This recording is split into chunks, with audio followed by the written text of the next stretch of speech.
Hey everyone, and welcome back for another deep dive.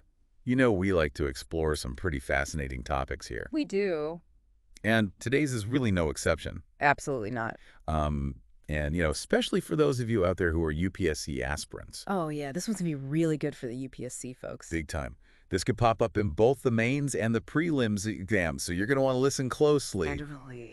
Take some notes. We are talking about African easterly waves. Have you heard of these? I have. Quite a bit, actually. So have I, in preparation for this. But just imagine a weather system so powerful Yeah. that it can influence rainfall across an entire region. We're Huge. talking continents here. Yeah. And it can even kickstart hurricanes an ocean away. That's incredible. Yeah. So that is what we're going to be unpacking today. African easterly waves, or AEWs. Yeah, AEWs, they're essentially weather systems that move, get this, east to west across Africa, so they bring rain, Okay. and they also influence hurricane formation over in the Atlantic. Yeah, and they are especially important for a region called the Sahel. And this is, it's a semi-arid belt that stretches right across Africa. Okay, so the Sahel is already facing, a lot of challenges. And these AEWs are just absolutely vital for its climate. But you said hurricanes, too.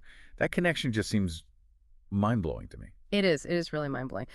So these AEWs, they actually act as precursors Right. to Atlantic hurricanes. So they carry the Saharan dust all the way across the Atlantic, and that influences how these tropical cyclones develop. Wow, Yeah. that's wild. So the formation of these waves really depends on something called the intertropical discontinuity. Oh, the ITD. The ITD, exactly. Our UPSC folks out there, this is a key concept for you to know. Absolutely. This is one you're going to want to remember.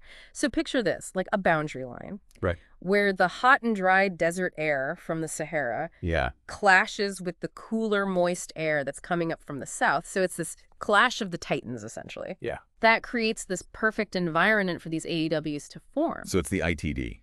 Got it. That one's going in the notebook for sure. Okay, so these AEWs are already shaping weather patterns. Yeah. Across continents.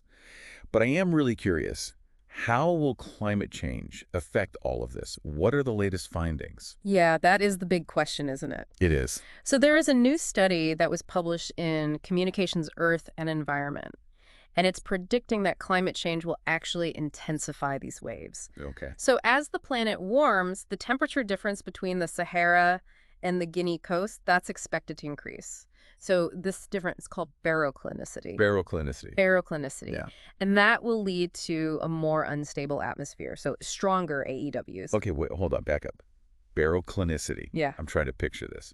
Like a giant wobbly seesaw in the atmosphere. You know what? That's actually a great way to visualize it. I like that. Okay, good. And to kind of add on to your picture there, the warming climate, it also enhances monsoon flow. So that leads to more air convergence and rising air motion along that ITD. So it's like adding fuel to the fire. Exactly. It just amps up the AEW formation. Wow. So we're talking about more intense AEWs, but what does that mean for people who are living in these areas?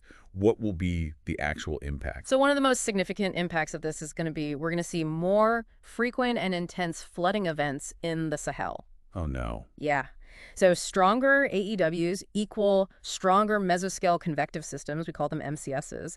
And those are responsible for bringing that heavy rainfall. So basically, it's a higher risk of some really devastating floods. Oh, gosh. And that's going to impact lives and livelihoods in the region. For sure. So UPSC folks, listen up. This connection here between AEWs and MCSs and flooding in the Sahel, super important to understand. Yeah, write that one down. Yeah, you might see this in your mains exam. Definitely could.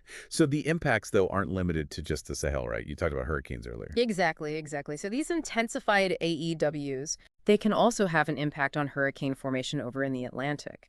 So the stronger winds that they bring can either disrupt hurricane formation by creating too much wind shear, Okay. or they can actually make existing hurricanes stronger by, feeding them more moisture.